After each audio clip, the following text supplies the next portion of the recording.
Look, you Riz Gat Sigma warriors have ruined sneaker reselling and sneaker culture as a whole, bro. You have destroyed the foundation that is sneaker culture. Hypebeast Timmy sucked all the fun and enjoyment out of the game, and honestly, it needed to happen because sneaker culture is being destroyed in order to be rebuilt, and that's all thanks to the new generation of sneakerheads. The pandemic babies are taking over. Hate to say it, old heads, but your time is being pushed away, bro. They're coming in and they're changing what it means to be a sneakerhead. Hype is everything. People don't care about the stories. They don't care about the athletes that wear the sneakers. They just want to feel a part of the hype and the money. Nowadays, when you talk about somebody and what it means to be a sneakerhead, they're obviously going to associate sneakerheads with resale, money, and obsession.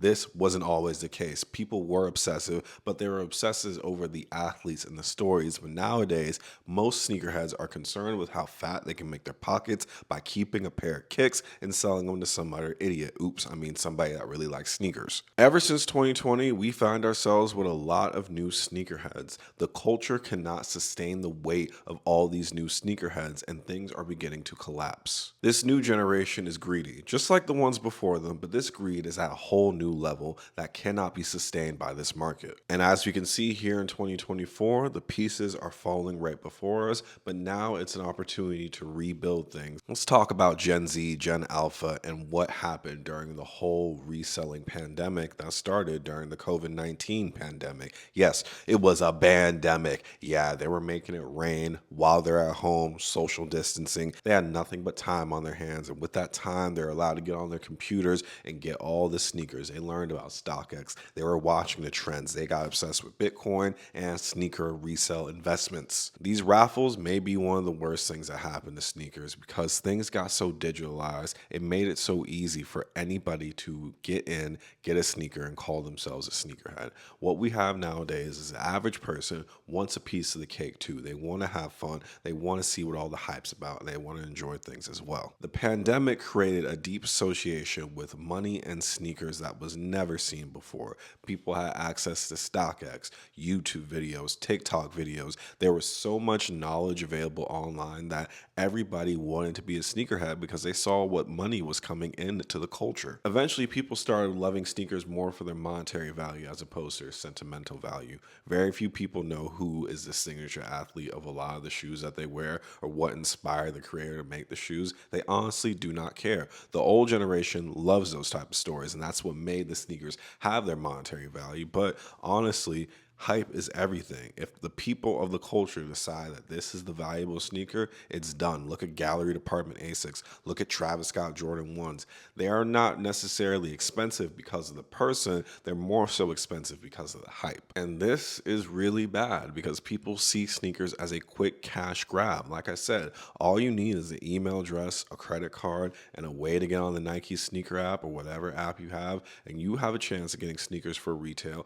and you might just buy something just because it's a quick flip. When you combine that with the awe-striking number of bots on these apps and how unfair things may be, it's rather difficult to be a sneakerhead, but people are willing to work through the difficulties in order to make a quick buck. And a lot of old heads, they started to see a shift. People don't care about the memories of going outside or going to the store and picking up a sneaker. A lot of sneakerheads, their story was, I got lucky on an app. I hit and I got a sneaker for the low. Or I paid $1,000 for a sneaker off of StockX. Go, whatever. I got a good deal. These are the symbolic stories of the new generation. How much of a deal can I get from somebody? How much can I rip somebody off? Or how much can I avoid being ripped off? Since things became digitalized in the pandemic era, there was a lot of unnecessary competition for sneakers, and this is why the game is collapsing today. The people who could not compete were forced to pay up or get out, and this is why the sneaker resale bubble eventually burst and popped. Truth be told, a lot of the broken practices of sneaker reselling that existed during the pandemic era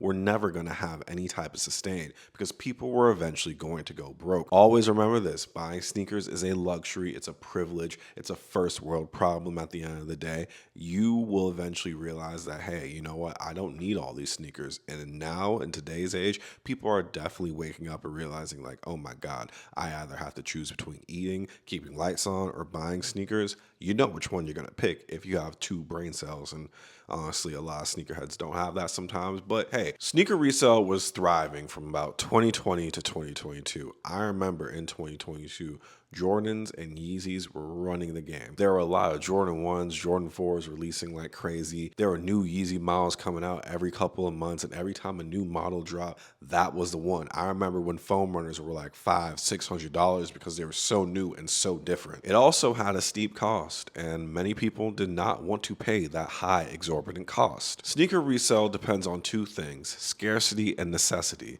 And people eventually found a way around this because at the end of the day, someone has and someone has not. And in order for this to succeed, the person who doesn't have must demand and want the things from the person that has them. But if they don't have this demand, there is no desire, and the market will crumble. And you have to understand the biggest thing that took place during the 2020 pandemic, average people wanted to be sneakerheads. The cute girl from your gym, she's a sneakerhead now. Your 40-year-old mom who's dating a 21-year-old boy and that's your new father, she also wants to have sneakers as well. There's a lot of people who may not be traditional sneakerheads, people who didn't take part in sports and other pieces of fashion. They also wanted to be sneakerheads. At the end of the day, the people who represented these brands also started to expand. Look at Kanye West, look at Travis Scott. They allowed people who weren't traditional athletes to also feel a part of this culture. And with the expansion came hype and came greed. But guess what? The hype and the greed became a disease that eventually spread to average sneakers that didn't have a name for themselves. Every single Jordan 4 colorway would be difficult to get. There was a point where every single foam runner colorway that would drop was difficult to get